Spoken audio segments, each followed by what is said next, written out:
सलमान को नाचते देखना हो तो ईठा। ईठा का टीजर आ गया है और टीजर देखने के बाद मैं बस यही कहना चाहूंगी कि श्रद्धा कपूर, बाय गॉड यार, आपने नेपो किड्स की इज्जत बचा ली। बिल्कुल 2 मिनट का ये टीजर आया और ये ऐसा टीजर आया जिसकी कोई हाइप नहीं थी, किसी को पता नहीं था कि ये आने वाला है या फिर श्रद्धा कपूर की कोई फिल्म आ रही है, कोई हाइप नहीं थी, कोई प्रमोशन नहीं हुआ था और ये टीजर आया है और सब लोग बोल रहे हैं यार ये क्या दिखा दिया हम लोग को। श्रद्धा कपूर ने इतनी बढ़िया एक्टिंग करी है, चिल्लाने की भी इतनी बढ़िया एक्टिंग करी है आपने। और जब टीजर स्टार्ट हुआ था ना, तो बीजीएम जब चला था तो मुझे एकदम से ना प्रियंका चोपड़ा क्लिक हुई वो पिंगा गाने से। हाँ। और मुझे लगा यार इस रूप में मैंने प्रियंका को देखा था और क्या कमाल लगी थी वो, लेकिन उनसे बेटर। एंड जो लुक था श्रद्धा का, जो उन्होंने परफॉर्म किया, जो डायलॉग डिलीवरी थी, क्योंकि हमने श्रद्धा को इससे पहले कुछ रोमांटिक फिल्म्स में देखा है and this is a biopic और ये कुछ अलग ही लेकर आ रही हैं वो, and this is gonna be different यार। बिल्कुल, और आप जैसे ही देखते हो ये 2 मिनट का टीजर, ये इतना एस्थेटिक लुकिंग टीजर है कि मतलब हर फ्रेम ऐसा लग रहा है कि इतनी बढ़िया कलर ग्रेडिंग कर रखी है, इतना ब्यूटीफुल है बस देखने में ही ये टीजर। और उसके बाद जब आपको स्टोरी पता चलती है तो आपको लगता है यार ये ऐसी स्टोरी एग्जिस्ट भी करती है, हमें देखनी है ऐसी स्टोरी, कैसे हो सकता है ऐसा कुछ सिचुएशन। तो ये है एक बायोपिक जो है वीठा भाई नारायण गांवकर के ऊपर बनी हुई, और अगर आप इनकी स्टोरी सुनेंगे तो आपको लगेगा ये कैसे पॉसिबल है भाई। मतलब गूज़बम्स आ गए थे टीजर देखने के बाद।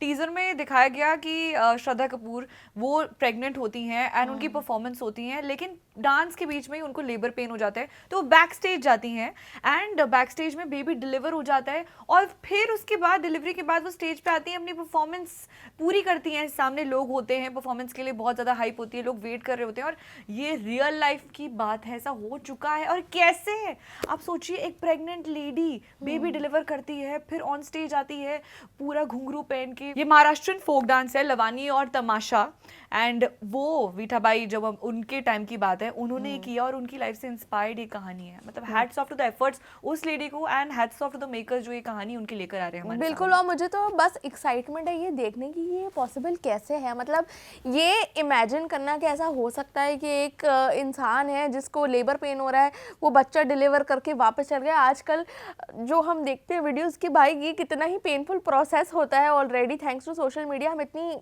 वीडियोस देखते हैं ये वाली, पर एक्चुअली एक डांसर है जो वापस जाके डांस करने लगती हैं और उनको बहुत सारे नेशनल अवार्ड्स भी मिल चुके हैं इसकी वजह से। तो मतलब ये देखना बहुत ही एक्साइटिंग होगा, पर ज़्यादा एक्साइटिंग मुझे लगता है ये है जो है इसके डायरेक्टर, जिनका नाम है लक्ष्मण उटेकर। और मुझे लगता है ये जो सारा महाराष्ट्रन सिनेमा है, चाहे वो छावा हो या फिर ऐसी सारी फिल्में जो हैं उन्होंने बनाई हैं, मुझे लगता है वो बहुत ही बढ़िया तरीके से दिखाते हैं। तो ये महाराष्ट्रन ऑडियंस के लिए तो बहुत ही बढ़िया फिल्म होने वाली है 100%। और कास्टिंग यार, अब मैडॉक और श्रद्धा की बात करो, स्त्री के सारे उसमें थी, एंड देन अब ये कुछ अलग, मतलब श्रद्धा के साथ मैडॉक पूरा एक्सपेरिमेंट कर रहे हैं। बाकी फिल्मों में आप देखोगे तो श्रद्धा एक लव एंगल में फंसी होती हैं, मतलब कुछ चीजें होती हैं, बट हमारे दिमाग में श्रद्धा की एक इमेज बन गई थी। आई थिंक ये it's gonna be a game changer and एक लीड के तौर पर उन्हें एस्टैब्लिश कर सकती है फिल्म, क्योंकि श्रद्धा कपूर जो नेपो किड का वो टैग लेके चल रही हैं। आई थिंक इस मूवी से वो ब्रेक हो सकता है, बिकॉज इन द टीजर आप उनके एक्सप्रेशंस देखो, आप उनकी मूव्स देखो, मतलब लगता है कि फुली इन्वेस्टेड है वो अपने उसमें। उन्होंने वीठा बाई की डांस की वीडियोस भी देखी होंगी, आई एम श्योर काफ़ी चीज़ें, क्योंकि आप किसी की बायोपिक बनाते हो ना तो आपके पास एक और प्रेशर होता है कि I have to be perfect with the dialect, with the moves. And अगर डांस की बात होती है, ये कल्चरल डांस है यार, महाराष्ट्र का फोक डांस है, मराठी इतनी ऑडियंस है, आप पे ऑलरेडी एक तो बैगेज है, लेकिन वो डिलीवर कर पाने वाली बात मुझे लग रही है श्रद्धा में है।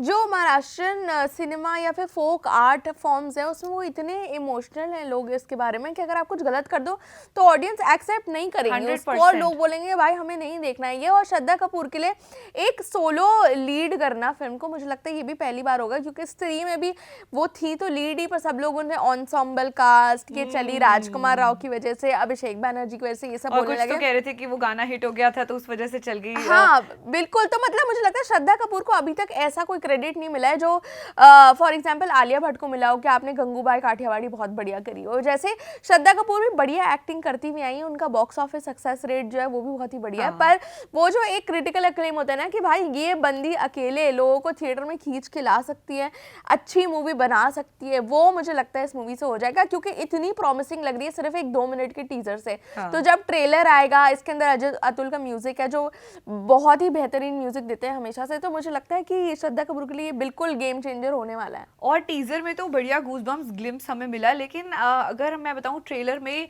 वी कैन गेट टू सी रणदीप हुडा, नाना पाटेकर, मोहम्मद जीशान, आयुब, सिद्धार्थ जाधव, इतने सारे लोग हैं जो इस कास्ट को कंप्लीट करने वाले हैं in the film. So I think ये तो कुछ अलग होने वाला है। Nana Patekar again now he is coming, और कुछ ना कुछ तो डेफिनेटली सीरियस रोल होने वाला है। पर मैंने सुना है ये जो है क्लैश कर रही है टॉक्सिक से, जो बहुत ही बड़ा रिस्क भी हो सकता है। टॉक्सिक पहले धुरंधर से क्लैश कर रही थी, फिर आगे आगे बढ़े, काफी चीजें हुई क्योंकि यू नो क्राइसिस चल रहे थे, वर्ल्ड में वॉर हो रही थी। अब ये ग्लोबल लेवल फिल्म टॉक्सिक से क्लैश, ये क्या क्लैश हुआ और है? मुझे लगता है टॉक्सिक इतनी ही कंफ्यूज्ड रिलीज है अभी तक कि आपने अपना टीजर निकाला, उसको इतना बैकलैश मिला कि क्या दिखा रहे हो। आपने पिक्चर बनाई अंग्रेजी में, आपके जो फैंस है वो कोर ऑडियंस वो वाले हैं जो अल्फा मेल वाली रील्स बनाते हैं, पर आपने बोला कि नहीं नहीं भाई हम तो बनाएंगे ऐसी वाली जो इंग्लिश ऑडियंस को केटर करे, इंटरनेशनल लेवल पे जाना है हमने। आपने इसका जो टीजर है उसमें भी अंग्रेजी है, सेक्स सीन से शुरुआत किया है। Exactly. यार मतलब देखिए बहुत रिस्पेक्टेड सिनेमा है साउथ सिनेमा, और आपने ऐसा वो भी मतलब क्या मैसेज दे। यश साउथ सुपरस्टार, इस फिल्म में कियारा आडवाणी है, तारा सुतारिया, नयनतारा, इतने बड़े नाम, लेकिन फिर भी आपको वायरल होने के लिए, पब्लिसिटी करने के लिए ये सीन उठाना पड़ रहा है एक ग्रेवयार्ड में। मतलब काफी कंट्रोवर्शियल मुझे भी लगा था। बिल्कुल। और मुझे लगता है जो यश के इतने लॉयल फैंस है वो कुछ ज्यादा एक्सपेक्ट करते हैं यश से कि भाई हमें कुछ बढ़िया दिखाओ आप सिनेमा। ऑफ कोर्स आपकी वो स्लो मोशन में एंट्री हमने देख ली है भाई, पर अब कुछ कंटेंट अगर हमें दिख जाए तो वो भी अच्छा होगा। पर मुझे लगता है अगर ये क्लैश भी हो फिर भी श्रद्धा कपूर की जो ईथा है मुझे लगता है वो आगे निकल सकती है 100%। ऑल्सो जैसे हम अभी साउथ सिनेमा की बात करें, अभी पेड्डी में ही देख लो यार, ये जानवी कपूर के साथ जो हुआ कि वो कोई और बात कर रहे हैं लेकिन उनके जो पार्ट्स हैं, बॉडी पार्ट्स हैं, उन पे जूम हुआ जा रहा है। तो ये साउथ सिनेमा ये किस चीज, are they inspired from Bhojpuri now? क्या हो रहा है ये धीरे धीरे? मुझे लगता है everybody is inspired from somebody and nobody has anything original to offer, क्योंकि हर कोई लेके एक और स्टोरी जो है किसी और की, मराठी सिनेमा की उठा लेंगे, तेलुगु सिनेमा की उठा लेंगे, तो कुछ ओरिजिनलिटी मुझे लगता है वो बहुत ही मिसिंग है। और मुझे लग रहा है कि ईठा जो आ रही है वो बायोपिक है पर इतनी प्रॉमिसिंग लग रही है कि हो सकता है लोग जाके देखें इसको सिनेमा में, और स्पेशली महाराष्ट्रियन ऑडियंस तो देखेगी भाई कि ये जो श्रद्धा कपूर है उन्होंने क्या बढ़िया काम किया हो, करा होगा। और मुझे लगता है फिर भी उन पर इतना नेपो किड का वो टैग लगता नहीं है, वो काफी साइड से निकल के अच्छी अच्छी पिक्चरें करके हिट देकर वो निकल जाती है, इतना कोई उन पे नहीं लगाता ये नेपो है या वो है। राइट। और अजय अतुल का म्यूजिक है यार, बैकग्राउंड स्कोर, क्योंकि वही अगर आप फोक डांस की बात कर रहे हो तो म्यूजिक है ना वो जान होता है फिल्म का।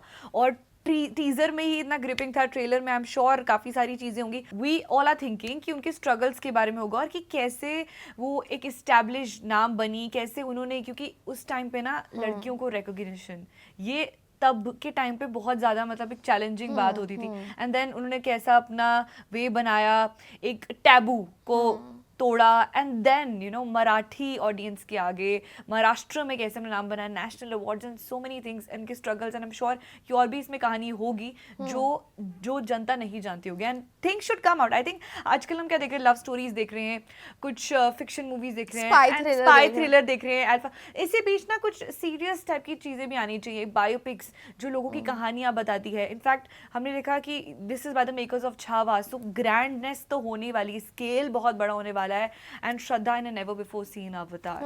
बिल्कुल। तो मतलब अगर आप श्रद्धा कपूर की पहले की फिल्में देखें तो स्त्री से ऑफ कोर्स उन्हें काफ़ी लाइमलाइट मिली, उन्हें आशिकी 2 से भी काफ़ी लाइमलाइट मिली थी और उनके ऐसे कोर फैंस हो गए थे, और स्त्री के बाद भी उनके कोर फैंस हो गए थे। पर ये जो है बहुत ही डिफरेंट काइंड ऑफ सिनेमा है, और ऑडियंस अगर इसको एक्सेप्ट करे या ना करे ये ऑफ कोर्स मुश्किल होगा। कुछ लोग हैं जो अभी भी बोल रहे हैं कि यार ये क्या दिखा दिया है हमें, ये श्रद्धा कपूर ऐसी एक्टिंग क्यों कर रही हैं, ये अच्छा नहीं लग रहा उन पे। पर उन्हें हमेशा गुड गर्ल जैसे ना, बेचारी जैसे दिल टूटने वाला, ओके जानू की अगर बात करें, एक विलेन, ABCD, तू झूठी में मकार, मतलब ये सारी मूवीज अच्छी थी, नो डाउट, एंटरटेनमेंट के मामले में ठीक थी, लेकिन वो ब्रेक जिसे कहते हैं ना कि जैसे गंगूबाई के बाद आलिया को ब्रेक मिला, प्रियंका को डॉन में, और भी उन्होंने मूवी जैसे बाजीराव मस्तानी, ऐसे मतलब एक वो अलग अलग से she stood out from the frame, out of the box performance थी। लेकिन श्रद्धा क्योंकि बाकी कास्ट के साथ ही ऐसे घुल मिल रही थी कि अलग से लाइक नोबडी स्पोक कि हाँ यार Shraddha is a very good actress and you know what she delivered, so maybe this is gonna be a game changer. और ये एक बेंचमार्क सेट करने वाला है उनकी एक्टिंग फिल्मोग्राफी की अगर बात करें तो। बिल्कुल, तो मैं तो बहुत एक्साइटेड हुई देखने के लिए, और मैं पर्सनली चाहती हूँ कि ये जो टॉक्सिक को है बीट कर दे थोड़ा, क्योंकि बहुत अब हम बहुत सारी ऐसी पिक्चरें देख ली हैं हमने ऐसे नेपो किड्स की जिसको हमें देख के लगता है ये क्या है यार, ये क्या एक्टिंग कर रहे हैं। जानवी कपूर की पिक्चरें देख के हम लोग थक गए, हमें एक अच्छे नेपो किड की एक्टिंग देखनी श्रद्धा कपूर की, ताकि इनको इतना ना ट्रोल करा जाए। और मुझे लगता है श्रद्धा कपूर ने ये 2 मिनट के टीजर से ही थोड़ी इज्जत बचा ली है इन लोगों की, कि मतलब लोग अब इतना नहीं ट्रोल करेंगे उनको। पर जब ट्रेलर आएगा तो और पता चलेगा, रणदीप हुडा की एंट्री होगी तो और पता चलेगा, ज़ीशान अयूब ऑलरेडी थोड़े से दिख गए हैं हमें इसके अंदर, पर क्या होगा ट्रेलर में, क्योंकि टीजर में ही इतना सब कुछ दिखा दिया है। जो मेन स्टोरी है वो तो बता ही दी है कि भाई ये प्रेग्नेंट है, ये वापस जाकर डांस करती हैं, तो ये देखने में मज़ा आएगा। पर अगर आप लोगों ने ये टीजर देख लिया तो आप हमें कमेंट सेक्शन में बताइए आपको कैसा लगा, और हम आपसे मिलेंगे अगली वीडियो में। मेरा नाम है सानिया और मैं हूँ गौरिका, आप देख रहे हैं स्विच।